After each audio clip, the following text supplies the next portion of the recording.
કે મારું જે કાર્ય છે એ તમે અત્યારે કરો.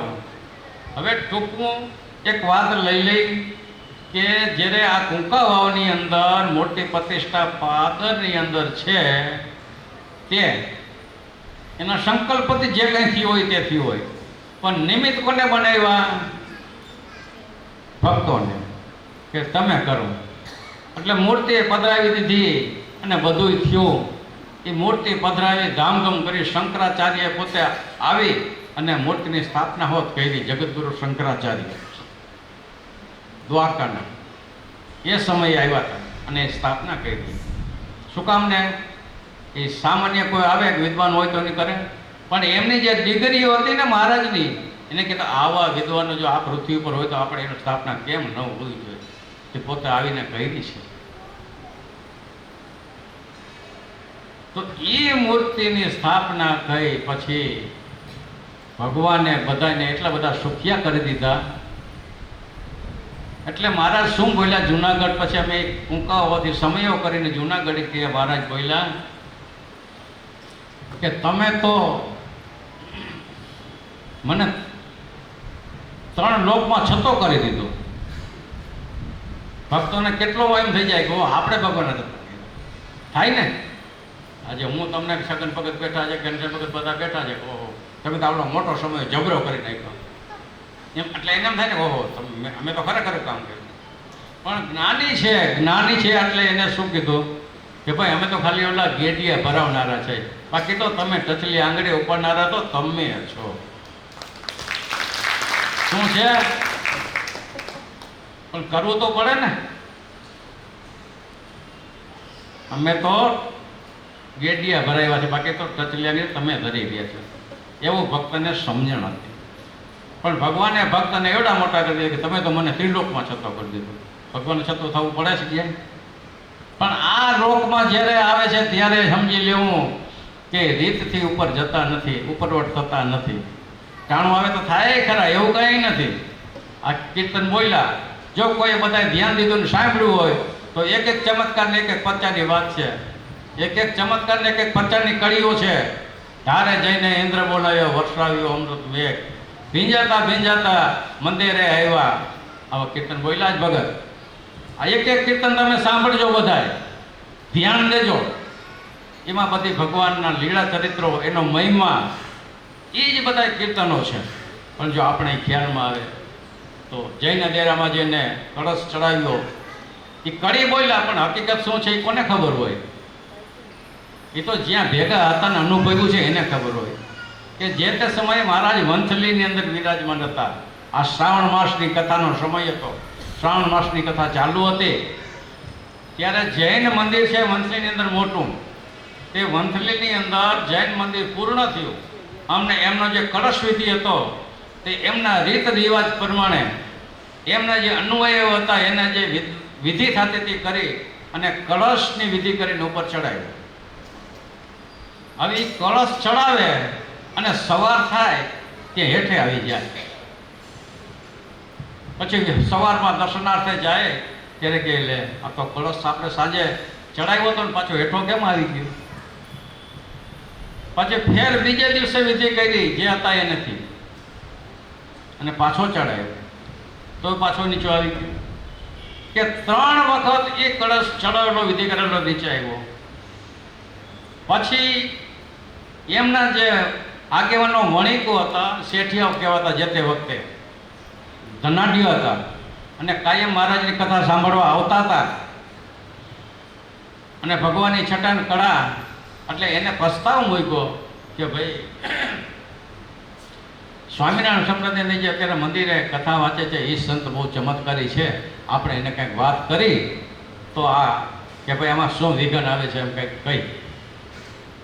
તો આવી અને મહારાજને વાત કરે છે વંથલીની અંદર કે મહારાજ અમે આ 3 દિવસ ત્યાં આની વિધિ કરી અને કળશ ચડાવ્યો છે અને પણ સવાર થાય તે નીચે હોય છે તો એનું કંઈક નિવારણ કરવું છે.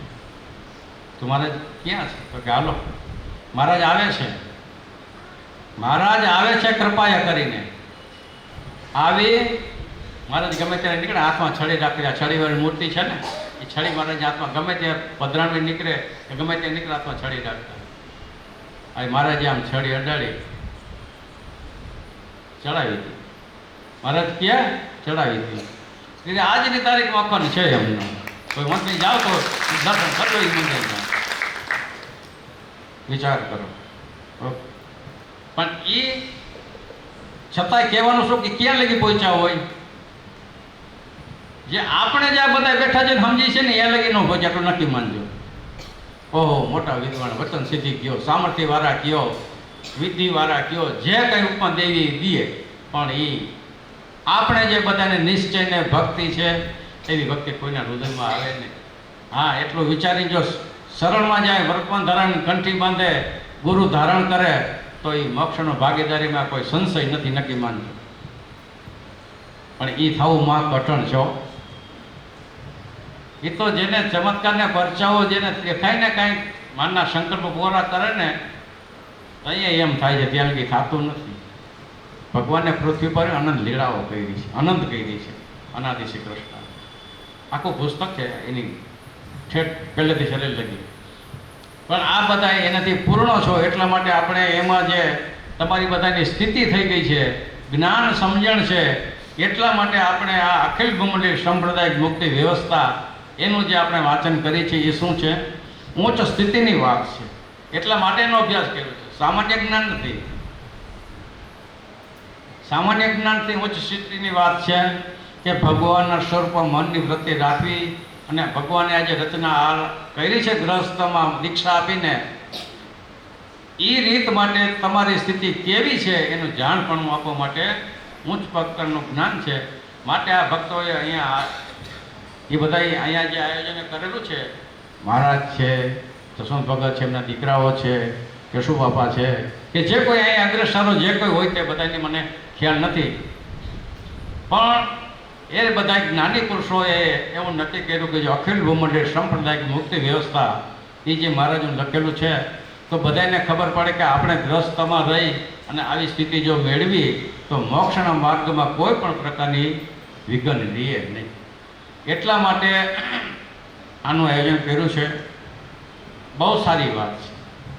બધું મળશે પણ મોક્ષની રીતિ બતાવનારું તમને કોઈ બહુ ઓછું મળશે. બાકી લોકરંજનમાં બીજા ઉદાહરણો ઘણું બધું સાંભળવા મળશે, મનોરંજન મળશે, ટીવીના માધ્યમથી મળશે, ઘણા કથાઓ મળશે, હાસ્ય મળશે, બધું મળશે. પણ મોક્ષની રીતિ તો કે પ્રત્યક્ષ ભગવાન એના સંત સિવાય કોઈ કાલે જ આવ્યું, એના સંત સિવાય કોઈ ભગવાન ભજવાનો આગ્રહ કરે એમ છે નહીં. એટલા માટે આ ઉચ્ચ કોટીનું જે જ્ઞાન આની અંદર આપણે વર્ણવ્યું છે મહારાજે, એનો આપણે પાઠ કરી રહ્યા છે. તો આવી સ્થિતિ મેળવવા માટે મહારાજ કે આપણે અહીંયા એકત્રિત થયા છે, ભેગા થયા છે, તો આપણે કંઈક લઈને જવું. આપણે પૂજ્ય વેલજી કોઈ ઘણી ફેરે વાત કરતા કે હાવેણી ન મારી દેવી અહીંથી બાઈને નીકળ્યા પછી. તમે જોજો, સાંભળજો, લગભગ ઘણા બધાને ખબર છે હાવેણી એટલે ખખરીને વહી ગયા, સાફ કરી નાખ્યું, અહીં આ બધું મૂકતા ગયા, અહીં ભેગું નથી લઈ ગયા. તમારે કે એ રીત નથી. લઈ જાઉં નહીતર શું થાય કે હવે મને નિયમ છે મંદિરે જાઉં એટલે હાલો દર્શન કરી આવું. બે સંતો એક નાના ગામમાં નિયમ પ્રમાણે રોજ સાંજે કથા વાર્તા કરે. હવે ગામના હરિભક્તો 5-10 આવે એટલે હવ પોતપોતાની રીતે, કોઈ ઉંમરવાળો તો ટેકે બેહે, કોઈ કેમ બેહે, ને એમ હવ બેઠા. એમાં એક બાપા હતા, એ મોઢા આગળ આવીને બેહે. સ્વામી કથા કરે, સ્વામી, અને બાપા આમાં ડોલાય કરે. એટલે સ્વામીને એમ થયું કે આ બધા થોડા કંઈક ઝોલા થતા છે, કંઈક વાતો કરતા છે કે એવું કંઈક છે. પણ આ બાપા તો બરોબર સમજે છે એવું લાગે છે કે કાં, તો કે એને કંઈ મજા આવતી છે એવું લાગે છે. પણ બાપાને એક દિવસ આવવામાં ઘરેથી અડધો કલાક મોડું થઈ ગયું. પણ સ્વામી અહીં કથા ચાલુ ન કરે. આ કોઈ બહુ કે સમજતું નથી, ઓલા બાપા આવે છે સમજે છે તો પછી કરી ગયું. આવ્યા એટલે પછી સ્વામીએ પૂછ્યું કે ભાઈ કેમ બાપા આજ મોડું થઈ ગયું? તો કે કાંઈ હતું નહીં, પણ હવે એનો નાનો છોકરો હતો ને એને વેર લીધું બાપા મારે મહેન્દ્રે આવવું છે, મારે મહેન્દ્રે આવવું છે કે હું ભેગો આવું આજ તો તમે જાઓ છો. તો સ્વામી કે પણ એને લઈ આવાય ને, એમાં શું વાંધો કે એને લઈ આવાય છોકરાને. તો એ કૂણો છોકરો કહેવાય, જેમનો વાળો એમનો વળે. એને લઈ આવે મંદિર તો સારા સંસ્કારો આવે, રૂડા ગુણો આવે, સંતોના ભગવાનની મૂર્તિના બધા દર્શન થાય. સ્વામીની વાત પૂરી થઈ ગઈ. બાપા કે સ્વામી તમને બીજી કંઈ ખબર છે? એ છોકરાના કાન કાચા કહેવાય કે તમે જે કંઈ બધી વાતો કરો છો ને એ કાનમાં બેસી જાય તો એ જ રીતે વર્તવા માંડે કીએ. હે એના કાન કાચા કહેવાય કે તમે એ જ રીતે વર્તવા માંડે ને એ રીતે લેવા માંડે. સ્વામી કે પણ બાપા તમે કાંઈ લેવો છો, તમે ભજનમાં આવો છો અને આ તમને આનંદ આવે છે તો? ના ના ના સ્વામી, ના ના ના એવું નથી. હું આ કાનેથી સાંભળું છું, આ કાને હું જવા દઉં છું કીએ. સ્વામી ધોતીઓ ઉઠતા ને આવું ધોતીઓ ને માથે ઓઢીને ભાઈ એવું ન કરવું. થોડુંક લઈને જવું. મોટા સત્પુરુષો ભગવાનનો આપણે એ આદેશ છે. આવ્યા છે તો કંઈક લઈને જવું, ખખરી ન લઈ જવું. યાદ આવે રક્ષા કરનારું ઈશ. દાખલો ભગવાન આપણા માટે આટલો બધો કરી ગયા છે અને આપણે જો આપણે જિંદગી વેડફાઈ નાખી, કોઈ કમાણી ન કરી મોક્ષની, તો મારેથી જન્મ છે વેડફાઈ ગયો કહેવાય. વેડફાઈ ગયો એમ કહેવાય.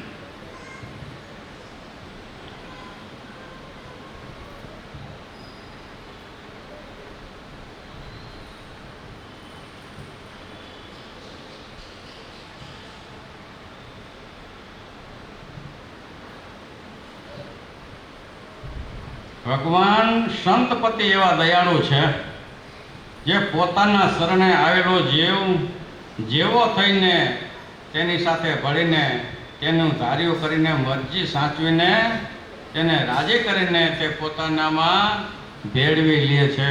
વાત એ હતી કે ભગવાન જ્યારે આવ્યા હોય છે ત્યારે ભગવાન આપણા ગમતામાં